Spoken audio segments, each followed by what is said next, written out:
one thing I appreciated and sobra kong nagustuhan about dun sa Filipino culture naman is do what makes you happy. Like, kung saan ka masaya, gawin mo yon. Huwag mo iisipin yung sasabihin ng ibang tao. And then, yung core people mo, like yung family mo, friends mo, they will support you kung ano yung gusto mong gawin. Meet my new friend Amit. Although Amit comes from a Punjabi family, she moved to the Philippines at just 7 years old. Growing up there, she was immersed in everyday life and culture, learning to speak multiple languages along the way, including fluent Tagalog. Over time, she developed a unique cultural perspective, shaped by both Indian and Filipino influences. Amit and I had a great conversation. We talked about the differences between Indian and Filipino culture, how she navigated her family's expectations around marriage, her own cultural identity, and so much more. I hope you guys enjoy the video. Sabi mo na nasa Ontario kayo, di ba? Yes, sa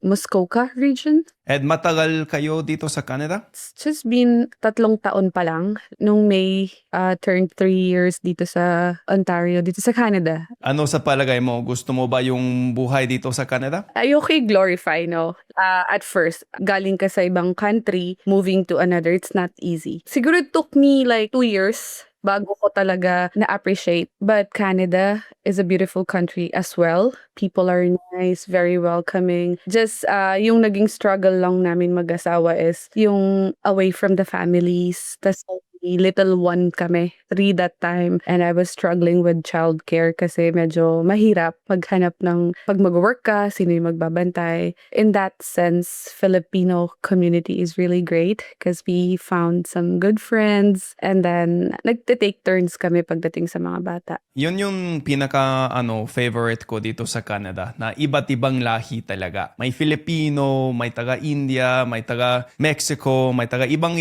bansa. Parang blessing yun para sa amin bilang Canadian. Kasi natuto ako mag-Tagalog dito lang sa bansa ko. Di ba?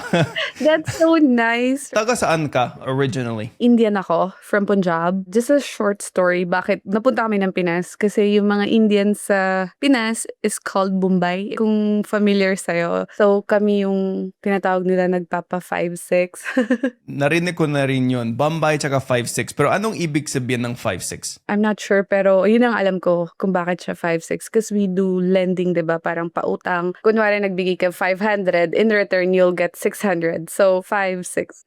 Okay, yung interest, Yes. basically. Ilang taon ka noon lumipat kayo doon? I was 7 nung lumipat kami from India going to Philippines. Have you ever wanted to learn Tagalog but just didn't know where to start? Let me help you with my beginner's Tagalog course. Between 2 volumes, this course includes 18 structured video lessons designed to walk you through the basics of Tagalog one step at a time. Plus, you'll also get lifetime access to PDF vocabulary sheets to help you review and retain what you learn. I made this course because I know how hard it can be to find high-quality Tagalog learning materials. I built the resource that I wish I had when I started. Ready to learn? Check the first link in the video description below to get started. Now, back to the video. Marunong ka mag-Tagalog? Mahirap ba siyo matuto? Oh yeah, it took me years, lalo na sa writing. Mahirap yung construction of words, tapos yung fluency. Medyo matagal ko natutunan, but eventually, hindi siya ganun kahirap compare kung saan ako nanggaling. Like yung language ko na Punjabi, I think mas mahirap yon. So, I thank God na mas madali siya compare dun sa mother tongue ko talaga. Masasabi ko na medyo mabilis ko siya natutunan kasi I forgot about my own language. Like, I can speak it very fluently pero hindi na ako marunong magsulat tsaka magbasa. Kasi ibang alphabet, di ba? Iba yung script niyo. Yes, ano siya, characters. Sanskrit, di ba? Kaling Sanskrit. Pero humahanga ako sa'yo. Ang daming mong alam. Ilang salita ang kaya mo? Oh, yung mother tongue ko talaga is Punjabi. Tapos Hindi is like the national dialect of India or language of India. So not fluent but I can speak Tagalog and then English. Bakit pumunta yung mga magulang mo sa Pinas? Yung father ko is yung family niya, dun na talaga. Like, nag-migrate sila way back. I don't know kung exact kailan. Tapos, umuwi yung dad ko ng India kasi arranged marriage sa amin. So, para magpakasal. So, pinakilala ng families yung mommy and daddy ko and then nagpakasal sila. At first, nag-decide yung dad ko to stay in India with us. Wala pa ako nun with my mom and mas nafe-feel niya home in the Philippines. So, bumalik siya and then after couple of years, we followed. Yung tatay mo, ipinang-anak pa siya sa Pinas o sa India? Sa India. Aha, pero matagal din siya sa Pinas. I know parang mga 20 years, parang 10 years siya pumunta ng Pilipinas. Wow, matagal. Kaya matagal yung buong pamilya mo sa Pinas? Yes. So, before nag-move kami dito sa Canada nung husband ko, bali, pwede ko sabihin like almost all of my life, I was in the Philippines. Kasi 7 years in India, I'm already turning 36. So, halos buong buhay ko na sa Pilipinas. Halos 30 years doon sa Pinas. Yung mga magulang mo, marunong din silang magtagalog? Yes, marunong sila. Kaso hindi, kasi masasabi ko dahil siguro nagpakasal ako sa Filipino, I'm fluent na kahit papano. Pero yung parents ko, andun pa rin talaga yung pagiging foreigner. Kasi hindi sila nagtatagalog sa isa't isa. Hindi. Punjabi naman. Yeah, at home we speak Punjabi. Anong lugar niyo sa Pinas, dati? I'm from Olongapo City. If you're familiar, yun yung naging naval base ng mga Americans before, yung Subic Bay. Doon kami. It's a wonderful place. Noon bata ka pa, alam ko na nasa Pilipinas kayo, pero taga Punjab yung mga magulang mo, 'di ba? Anong culture niyo? Parang naging Filipino din sa bahay, mekus-mekus o Indian talaga yung culture? Honestly, that's a good question because it might be an eye-opener sa mga nanonood or sa mga tulad ko. Yeah, it's purely Indian at home. One thing about my culture is kahit saan kami pumunta, we carry our traditions, we carry our culture. Hindi talaga, like at home, kailangan maging kung sino ka. Like hindi mo pwedeng dalhin yung kung nasaan kayo, like sa Philippines kami. Hindi ko pwede uwi yun sa bahay. I have to follow the strict rules ng parents ko, ng expectation sa akin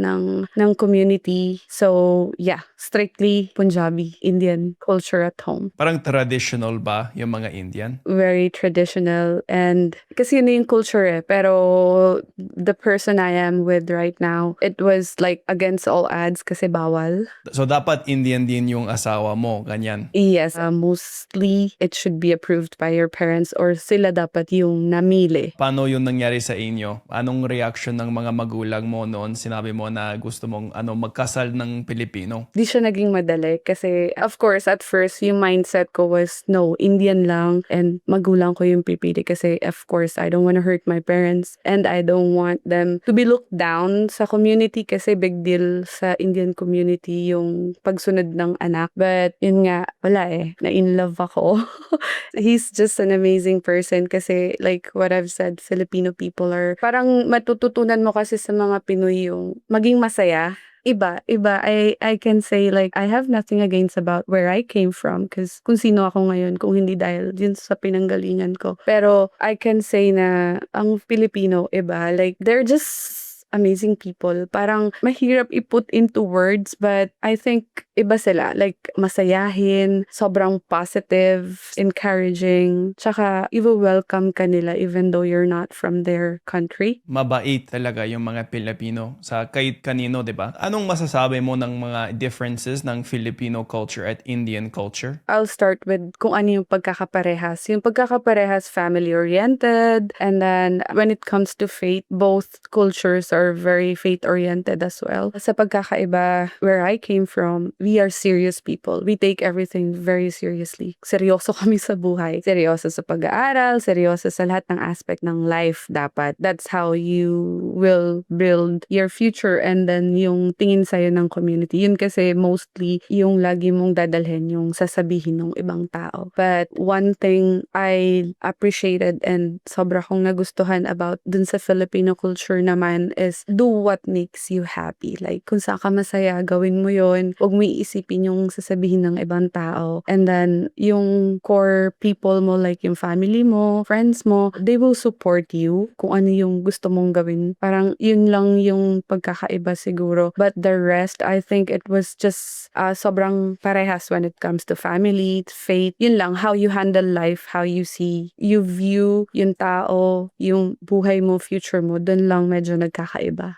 At para sa'yo, bilang isang tao na ipinanganak sa India pero lumaki sa Pilipinas, paano mo nakikita yung sarili mo? Parang anong culture mo sa puso? Kalahating Indian, kalahating Pilipino o depende lang sa kasama mo o paano yan? Ang ganda ng tanong mo. Honestly, minsan tinatanong ko rin yun sa sarili ko. Kasi of course, identity ko iba. Pero inside and the person I married, ibang lahi. But I can say na I can be Indian, of course. That's who I am, diba? Pero deep inside, Pinoy talaga. And God is just so good na yung naging decision ko sa life when it comes to marrying my husband. Hindi ako nagkamali kasi he turned out a very good man na kahit tinalikuran ko yung culture ko, hindi ko naman tinalikuran but at some point parang ganun na kasi bawal na. Pero hindi ako nagkamali. At that point, na-realize ko na mas Pilipino siguro ako. Pero make sense naman, di ba? Sabi mo na Indian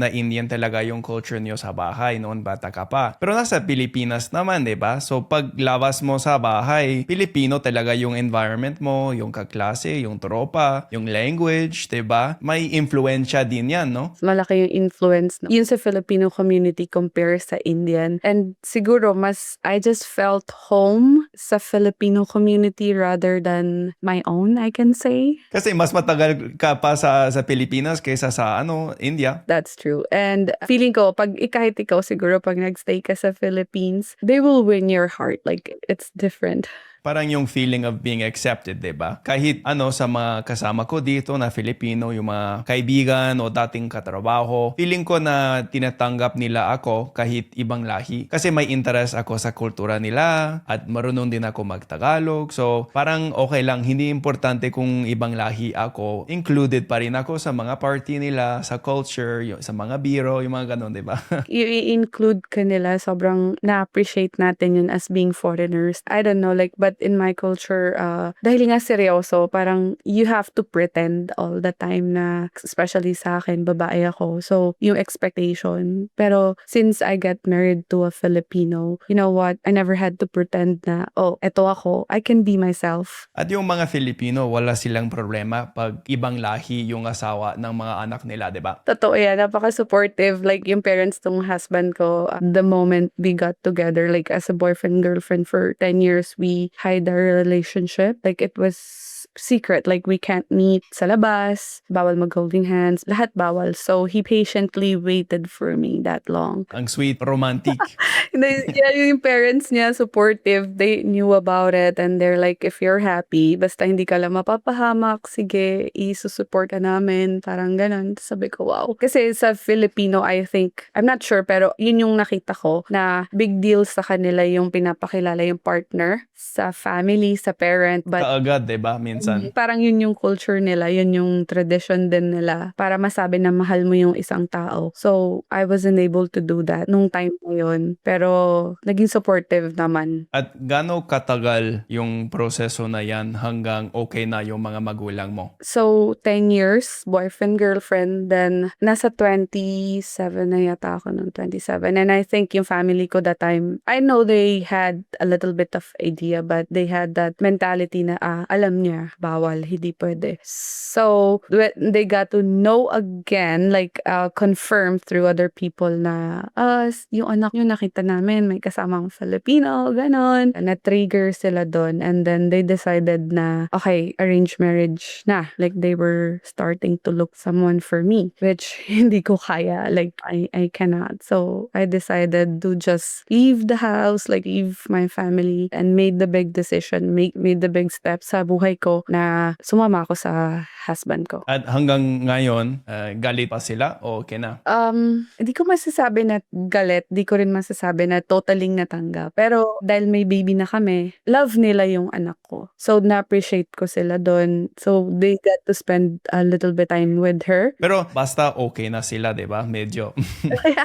Kasi mahirap ko naman din kasi hindi ko maalis. Like, that's already a tradition. tradition that has been their culture. Hindi ko na siya mababago. But what I can do is, me and my husband can show them that the decision we made was the best decision for us, for our family. Wow, pero commendable talaga yun. Kasi mahirap pag may expectation ganyan, lalo na sa pamilya mo, 'di ba? Pero pag-ibig talaga yung pinili nyo. Habang tumatanda ka kasi parang yung realization mo sa life, parang na-realize ko, pag may gusto ka sa buhay, not even sa love life lang, kahit sa ibang aspect ng buhay mo, pag may gusto kang gawin, take the risk, go for it, diba?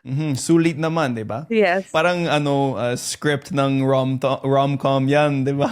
Palabas na romantic talaga. Naalala mo pa yung pinakaunang araw mo sa Pilipinas noong paglipat nyo? Before the good things, nag-struggle din naman ako sa bullying. Kasi syempre iba itsura ko, iba yung sa school, 'di ba? Tapos ayoko nung tinatawag akong Bombay or 5'6" kasi I was getting offended. Parang, ba't ginaganon ako ng mga kaklase ko? Parang ganon. At first, na culture shock din naman talaga ako. Yun lang yung natatandaan ko na medyo naging struggle sa akin ng mga unang years sa Pinas. But after that, naging okay naman siya. Very welcoming naman yung naramdaman ko. Parang OP yung pakiramdam mo sa time na yun. That time, hindi pa ganun ka-diverse sa Pinas. They were like, sino to? Ba't ganun iba itsura nito? Parang ganun. Kahit hanggang ngayon, sa tingin mo offensive yung mga tawag na yan? Yung Bombay 5'6", mga ganyan? Honestly, ako, hindi na ako na-offend. Kasi nakasanayan ko na siya. But maybe sa ibang tao, oo, kasi baka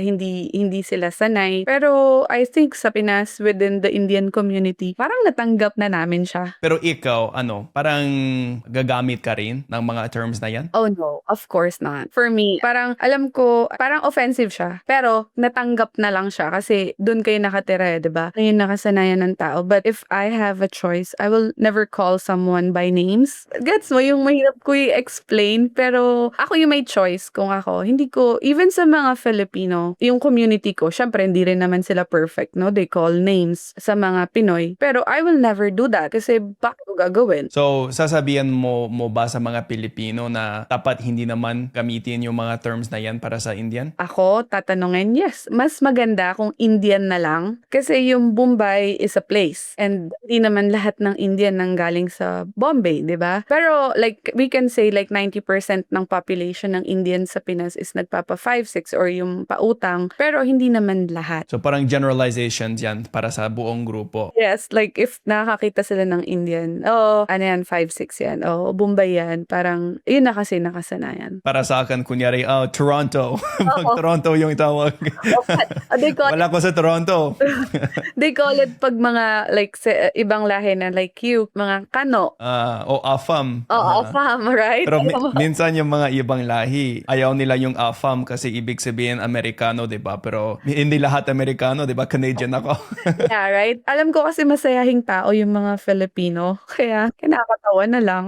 Para sa iyo, paano ka natutong mag-Tagalog noon bata ka pa? Una sa school, syempre, di ba? Pero I needed help kasi I was struggling at first dahil yung first year ko, grade 3 yata ako nung dumating kami sa Philippines. So, my parents decided na ipa-tutor ako. So, for couple of years, I focused na tutor ako sa Tagalog. So, para sa ibang subjects din or para lang sa Tagalog? Sa Tagalog. Kasi nahihirapan talaga ako nung una. Kasi even history, yung ibang mga subject is sa Filipino. Hindi ako makapag-catch up yung first year ko. Hindi ko kinaya mag-isa sa school lang. So, gaano katagal yung process na yan para matutong mag-Tagalog? So, yung fluency, lately ko lang talaga siya na-achieve. Pero, yung pag-learn talaga ng language, like yung conversational, yung writing, pagbasa, siguro 2 to 3 years, medyo marunong na ako nun. Like, syempre nung bata ako, wala pang YouTube, diba? So, talagang, I think kung ngayon, mas mabilis ka matututo kasi ang dami mo pwedeng gawin online, matuto online, YouTube, or ibang platforms. Pero nung time ko, ang hirap kasi, wala talagang conversation sa tao, yung one-on-one. Yung mahirap dyan, kunyari, pag may tanong ka tungkol sa grammar sa Tagalog, minsan yung mga native speaker, hindi nila alam kung bakit? Sa tingin ko tama yon pero hindi ko alam kung bakit. Kahit para sa akin sa English, minsan kulang ako sa mga vocabularies, mga grammar terms, hindi ko alam. Siguro kaya din ako natagalan, matuto din talaga that time. Inaccept din nila the way ako mag-speak. Siguro, hindi na lang nila ako kino-correct because ayaw nila maging offensive kasi I was just learning. Pero yeah, pag nagtanong ka sa kanila, oh, tama yan, tama. Masyadong mabait, di Oo, ba? siguro feeling nila cute pakinggan kasi foreigner ka tapos nagsispeak ka ng Tagalog. Pag nakakita sila ng foreigner na nagtatagalog, sobrang natutuwa sila. Yeah, natutuwa talaga. Kaya wala silang criticism. Akala nila, ay pag nagtatagalog ka, okay na yan. Ayun din yung ko sa anak ko, sana matutunan niya rin yung Tagalog tsaka yung Punjabi. Kahit hindi fluent. Anong gamit niyo sa bahay na language? Since dumating kami dito, syempre English kasi doon siya mas komportable dahil nagsuschool siya. Pero nakakaintindi si baby ng Tagalog tsaka partly ng Punjabi. Kasi yung Punjabi, nalileft behind siya dahil sa bahay nagtatagalog kami ng husband ko. Maraming language na yan, di ba? Kakalito. Oh, siya din nalilito siya, natatawa din siya. What? Pero sa tingin ko, mahalaga talaga yun na matuto din siya ng Tagalog at Punjabi, di ba? Step by step kasi medyo mahirap din kasi para sa kanya, nag-move kami from Philippines papunta dito. So medyo binibigyan lang din namin siya ng time pero gusto talaga namin mag-asawa na matuto siya mag-Tagalog tsaka nung language ko. Paano mo nakilala yung asawa mo? Paano ko ba siya nakilala? Sa college. Pero hindi kami same school. Sa ibang school siya. Kasi Olongapo, tas may gate yan. May parang merong security. Magkaibang entity siya. Olongapo is different from Subic Bay. So sa Subic Bay, andun yung economical zone, mga factories, mga free port zone, mga bahay ng mga Americans na nagsettle na doon, tas mga schools. So yung school niya, tsaka yung school ko, nandun sa loob ng Subic Bay. Yun, nakikita niya na pala ako dun sa bridge, kasi may bridge papasok ng SBMA. So doon, nag-start, may common friend kami, may nagpakilala sa amin. Yun. At kailan yon? Anong year? 2007. Anong experience mo sa pagkain na Filipino? Kasi sa tingin ko sa bahay niyo, kumakain lang kayo na Indian food, di ba? Pero gusto mo rin, mahilig ka rin sa Filipino food? Oh yes. Nung pagdating ko, nag-iba yung sa India kasi more on fresh lahat. Like may farm kayo, yung gatas, yung flour na ginagamit namin, galing talaga mismo sa farm ng family nyo, parang ganon. So nung pagdating namin sa Pilipinas, medyo commercialized na rin kasi doon, 'di ba? Like sa groceries, sa kayo bumibili. Medyo nanibago ako that time sa lasa ng pagkain. Pati yung water, hindi ko talaga natitripan. So, it took me couple of months din para masanay doon sa lasa. Tapos sa bahay, yung food namin is Punjabi, like Indian masala, like the typical roti. And then, nung pumapasok na ako, na-explore ko yung Filipino food. Tapos nagre-request na ako sa mama ko na pwede niya ba i-infuse yung Indian tsaka yung Filipino. So, yung adobo namin maanghang. Fusion talaga. Yeah. Kahit hanggang ngayon, anong tawag ng TikTok mo? Masala at adobo, di ba? Yeah, the masala and adobo family. Anong paborito mong pagkain na Filipino? Of course, adobo. Kasi yun talaga, like, it goes with anything. Like, kahit ilang araw na kainin mo pa rin with the rice, it's so good. Sinong kumakain ng mas maraming kanin? Yung Pilipino o yung Indian? Filipino. Like, yung husband ko, pagising pa lang talagang rice. Tanghali, rice. Gabi, rice. So, talagang Filipino. Addict talaga sila sa kanin, di ba? Yeah, yun yung staple food nila eh. Yun ang sabi ng husband ko. Parang kahit pakainin mo na siya ng pizza, ng burger, di ba sa atin meal na yon? Sa kanila merienda lang yon. So they will still look for rice daw. So pag may ulam na walang kanin, kulang pa. Yeah, kulang talaga. Tapos sa India, medyo mas mahaba yung bigas, di ba? Kaysa sa Pinas. Tawag doon basmati rice. Tapos sa Pilipinas, more on sticky rice. Hindi ko alam kung ano Or talaga. jasmine. Oh, jasmine rice. Anong mas gusto mo? Anong klaseng bigas? Dahil nga, siguro nasanay na talaga yung panlasa ko sa jasmine. Pero kung kakain ako ng Indian food, basmati. So depende lang sa ulam. Oh, You can have both, di ba? Hindi kailangan pumili. Anong paborito mong parte ng kulturang Pilipino? Kasi right now, 'di ba, parang kahit nandito kami, pero napaka-uncertain pa rin ng situation para sa aming mga immigrants, right? Minsan pinag-uusapan namin mag-asawa 'yon, how if we have to go back, parang ganun. Parang at some point natakot ako kasi nasanay na kami dito, 'di ba? Pero na-realize ko, bakit ang ganda ng Pilipinas? Like maybe it's just we have to start all over again kasi nasanay na rin kami dito. Pero kung if ever, kung hindi talaga to para sa amin, kung babalik kami, yung nilulook forward ko is yung pag-embrace sa'yo ng family, pag magtatayo ka ng business, like they will support you, you have your support system there. Tapos, yun nga yung positivity. Yung husband ko is very optimistic. Parang ako medyo, minsan nadadala ako ng emotions ko, ng fear. Pero sa kanya, nakikita ko yung difference eh. Yung sa kanya, talagang okay lang yan. Kaya natin yan. So, hindi ako natatakot. Alam ko kung whatever happens, may babalikan kami. Hindi naman like he's very confident sa sarili niya. Pero confident siya kasi alam niya may family. Mga taong iniwan namin sa Philippines, they're still there waiting for us. Yung culture, yung pagiging optimistic. So, it helps. Matibay talaga, malakas yung Pilipino, 'di ba? Kahit anong nangyayari, parang okay lang, kaya natin 'to, 'di ba? Yeah, totoo yan, totoo yan. Kaya siguro, they make good employees, good people. Like kahit dito, makikita mo yung mga na-appraise, na-acknowledge sa isang company. Mga iba't ibang lahi din naman. Pero makikita mo iba talaga yung comment pagdating sa mga Filipino. Masipag talaga. Hardworking talaga sila. Para tapusin yung interview, may mga rapid fire questions ako. Oh. Okay lang 'yon? Yeah, sure. So, dalawang option, isa lang yung pili mo tungkol sa Pilipinas. Okay. Handa ka na? Yes. Anong mas gusto mo? Eat Bulaga or Eat Showtime? Itbulaga. Adobo o sinigang? Adobo. Pansit o lumpia? Mahirap yan Pero lumpia. Jollibee o Macdo? Oh, Jollibee. Jollibee. Indian food or Filipino food? Oh, this is a tough one. Filipino. Boracay o Palawan? Palawan. Karaoke o basketball? Karaoke. Halo-halo o leche flan? Halo-halo. Beach or mountains? Mountains. Rainy season or summer season? Summer. OPM or K-pop? OPM. ABS, CBN or GMA? GMA. Grab or Move It? Grab. Jeepney or trike? Jeepney. City o probinsya? Probinsya.